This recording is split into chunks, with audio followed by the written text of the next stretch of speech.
Welcome back to room 303, Senior A English. We are in your textbook on pages 16 and 17 to follow. We are introducing ourselves to the text Beowulf. We'll begin with the translator, because of course Beowulf is a poem written in Old English, Burton Raphael. Notice your dates, you might want to circle those, 1928 to 2015.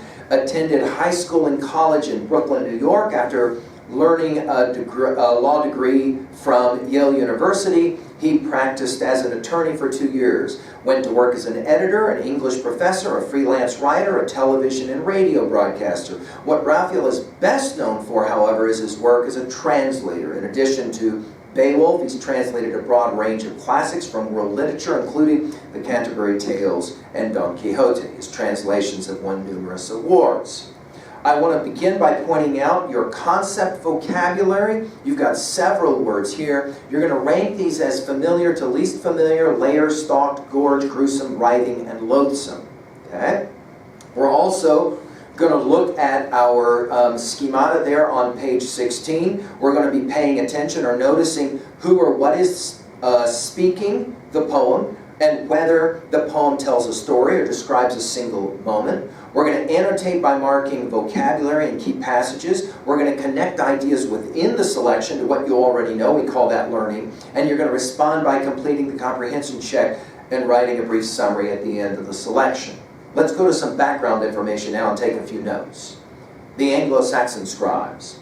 The author of Beowulf is unknown, but it seems likely that he was an Anglo-Saxon descendant of people who migrated from northern Germany to settle in England starting in the 5th century. So put a note to yourself off to the side there. We do not know who actually wrote this poem. Most likely it began, of course, as an oral poem long before it's written down.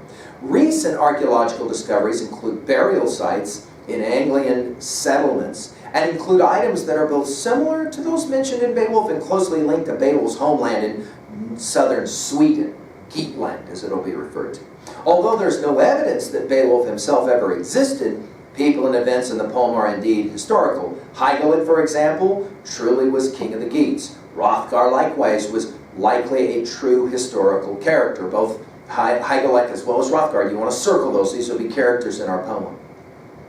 The interweaving of characters and legends from the 500s and 600s argues for Beowulf's composition having taken place in the 600s or 700s, when audiences would have still been familiar with these events due to their exposure to the oral tradition. Circle the term oral tradition. It simply means that people are telling these stories around bonfires or whatever in mead halls long before they're ever written down.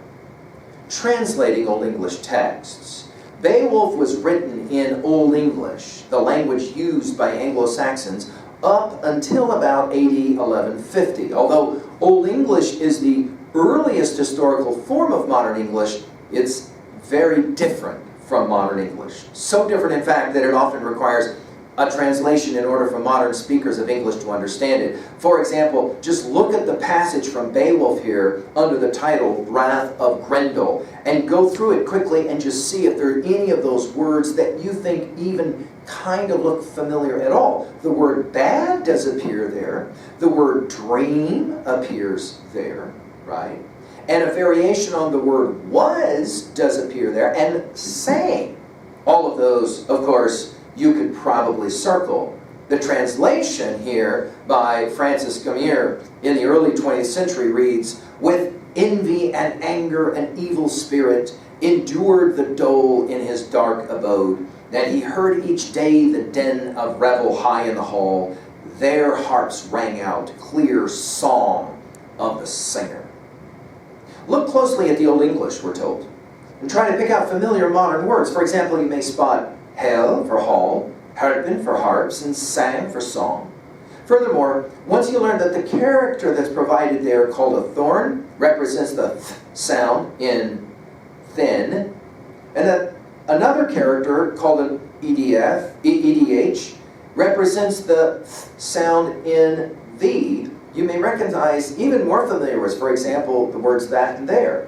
Still, Old English will likely seem like a foreign language to most speakers of English today, Because of this, translators try both to be true to the original poem and to capture its qualities in a way modern readers can appreciate. Translation, then, is a form of interpretation.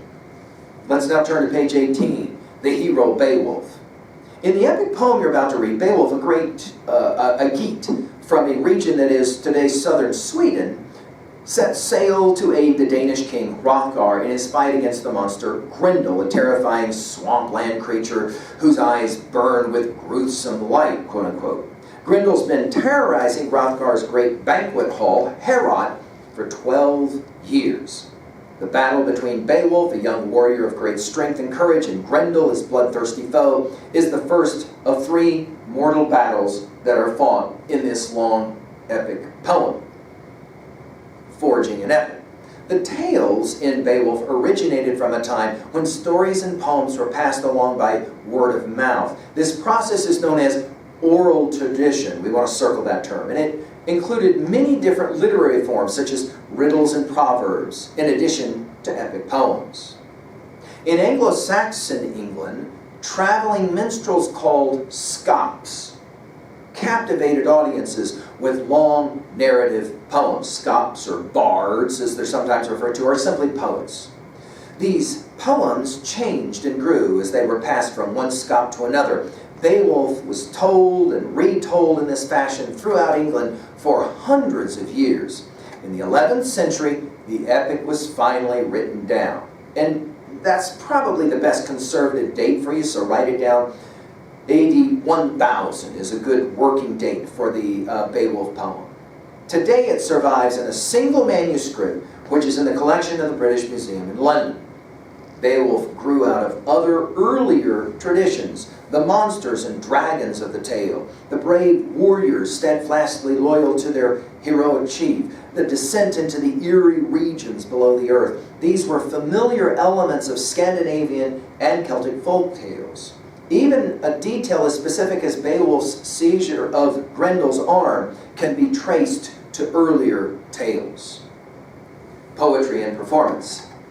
From the clues provided in Beowulf itself, we gain a general idea of how the epic may have sounded in performance. Anglo-Saxon poetry was sung or chanted to musical accompaniment, with the Scot playing a primitive harp as he performed the narrative. Each rhythmic verse had 4 stressed syllables and an indefinite number of unstressed ones, with 2 or 3 of the stressed syllables tied together by alliteration, the repetition of initial consonant sounds. Each line of verse was divided in half by a slight pause called a caesura. Now, we want to make sure we circle the word alliteration. Peter Piper picked a pail, that kind of thing, okay? Alliteration, repetition of initial consonant sounds.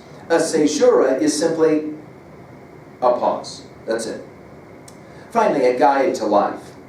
By forging different traditions into one unified tale and by incorporating the later influence of Christianity, the Anglo-Saxon Scots created a central reference point for their culture. Listening to Beowulf, an Anglo-Saxon could learn of bravery and loyalty to one's fellows.